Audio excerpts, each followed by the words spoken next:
So I'm the only one up here and the only one in the Democratic Party that understands true racism in this country. It's in the judicial system, and it has to do with enforcing the drug laws. Look at the percentages. The percentage of people who use drugs are about the same with blacks and whites, and yet the blacks are arrested way disproportionately. They're prosecuted in prison way disproportionately. They get the death penalty way disproportionately. How many times have you seen a white rich person get the electric chair or get execution? If we truly want to be concerned about racism, you ought to look at a few of those issues and look at the drug laws, which are being so unfairly enforced. What you are about to hear is the politically bravest thing said in Washington today.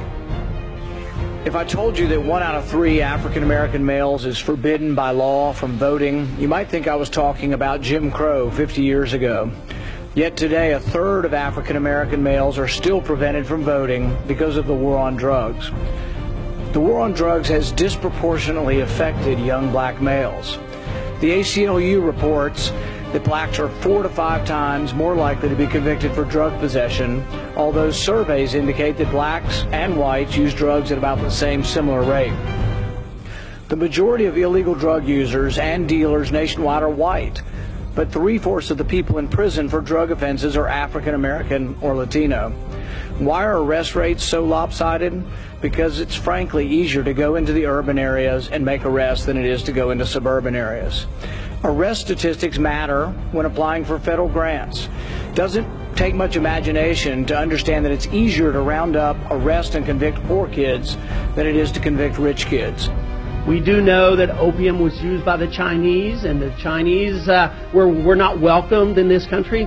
We do know that the blacks at times use heroin, opium, and the laws have been used against them. There has been times that it's been recognized that the Latin Americans use marijuana, and the laws have been written against them. But lo and behold, the drug that inebriates most of the members of Congress has not been touched because they're over there drinking alcohol. The injustice of mandatory minimum sentences is impossible to ignore when you hear the stories of the victims. Edward Clay, 18 years old, was a first-time offender when he was caught with less than 2 ounces of cocaine. He received 10 years in jail for a mandatory minimum sentence. Weldon Angelos, who the chairman mentioned, was 24 years old and was given 55 years in prison for selling marijuana. There is no justice here. It is wrong and it needs to change.